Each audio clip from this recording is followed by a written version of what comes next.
आजच्या जगात आपल्याला एक गोष्ट सतत शिकवली जाते. जास्त मेहनत करा, जास्त धावा, जास्त प्रयत्न करा. पण कधी तुम्हाला असं जाणवलं आहे का, जितका आपण एखादी गोष्ट मिळवण्यासाठी जोर लावतो तितकी ती आपल्या हातातून निसटते. मग ते नातेसंबंध असो, करिअर असो किंवा मनःशांती. चला आज याच प्रश्नाचं शांत पण खोल उत्तर देणारं एक तत्व समजून घेऊ, the law of not forcing.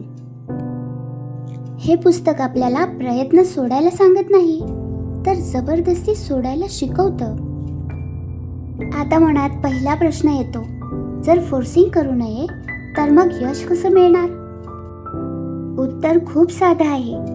प्रयत्न आणि फोर्सिंग यात फरक आहे. प्रयत्न म्हणजे शांत सातत्य, फोर्सिंग म्हणजे भीतीतून केलेली घाई.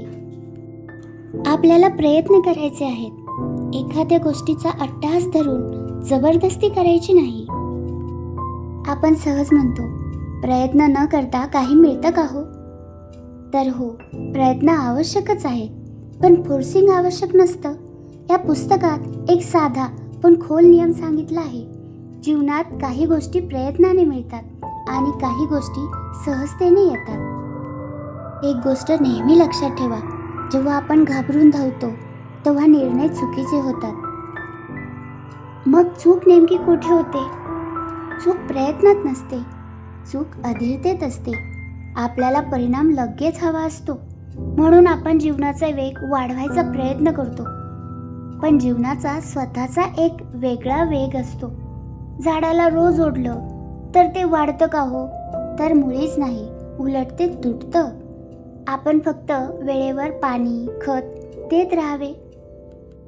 विचार करा, नदी समुद्रापर्यंत पोहोचण्यासाठी किती अडचणीतून मार्ग काढते, पण ताण घेत नाही. ती फक्त वाहत राहते, पण ती थांबतही नाही. माणूस मात्र उलट करतो. तो प्रत्येक गोष्ट लवकर घडावी म्हणून स्वतःवर ताण आणतो. लेखकाने अगदी हीच गोष्ट हेरून जीवनाचा प्रवास कसा असावा याबद्दल सांगितलं आहे. आणि हीच जीवनाची पद्धत आहे, सहज आणि सातत्यपूर्ण प्रवास. तसं पाहिलं तर आपल्याला सर्वांनाच अगदी स्थिर आणि शांत जीवन हवं आहे. मग आपण फोर्सिंग का करतो? कारण आपल्याला वाटतं, जर मी सोडलं तर सगळं हातातून जाईल. पण खरं काय असतं सांगू? आपण गोष्टींना पकडून ठेवतो कारण आपल्याला परिणामांवर विश्वास नसतो, आणि जिथे विश्वास कमी तिथे फोर्सिंग जास्त. आपल्याला वाटतं सगळं आपल्या कंट्रोलमध्ये असलं पाहिजे. पण जीवनात 3 गोष्टी कधीच पूर्ण नियंत्रणात नसतात: वेळ, लोक, परिणाम. आपण फक्त प्रयत्न नियंत्रित करू शकतो, बाकी सगळं आपोआप घडत असतं. हे पुस्तक सांगतं, कंट्रोल सोडायला शिका, कारण प्रत्येक गोष्ट आपल्या नियंत्रणात नसते. आपण काम ठरवू शकतो, पण परिणाम ठरवू शकत नाही. जेव्हा आपण परिणामांना घट्ट पकडून बसतो तेव्हा मनात भीती निर्माण होते, आणि भीती फोर्सिंग निर्माण करते. कधी कधी आपल्याला वाटतं सोडून देणं म्हणजे हार मानायची का? हा तर सर्वात मोठा गैरसमज आहे. सोडून देणं म्हणजे हार नाही, सोडून देणं म्हणजे ताण सोडणं. आपलं काम किंवा प्रयत्न थांबवणं नाही, तर मनावरचा भार कमी करणं. कधी लक्ष दिलं आहे का, ज्या दिवशी आपण रिलॅक्स असतो त्या दिवशी आपली कामे जास्त चांगली होतात, कारण मन मोकळं असतं. पुस्तक सांगतं, जीवनात एक अवस्था अशी असते जिथे सगळं सहज घडतं, ना घाई, ना भीती, ना ताण. त्यालाच फ्लो म्हणतात. जीवनात अशी अवस्था जेव्हा प्राप्त होते तेव्हा आपण फक्त प्रयत्न करतो, स्वतःवर जबरदस्ती करत नाही. या पुस्तकाचा सर्वात मोठा संदेश हाच आहे की जीवनाशी लढू नका, जीवनासोबत चालायला शिका. जे तुमच्यासाठी आहे ते योग्य वेळी येईलच, जे नाही ते कितीही पकडलं तरी मिळणार नाही. हा विचार कदाचित तुम्हाला निराशावादी वाटेल, पण तसं अजिबात नाही. आपण फक्त कार्य करत राहायचं, फळाची आशा करायची नाही. आपलं कार्य प्रामाणिक असेल तर फळ तर निश्चित मिळणारच आहे.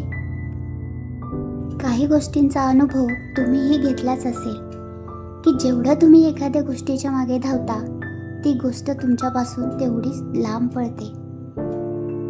म्हणजेच काही गोष्टी धावून मिळत नाही.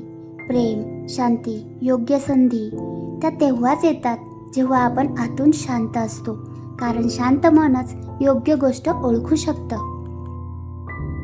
कदाचित प्रश्न असा नाही की जीवन आपल्याला का थांबवतं. कदाचित प्रश्न असा आहे, आपणच जीवनाला खूप जोरात ढकलत तर नाही ना.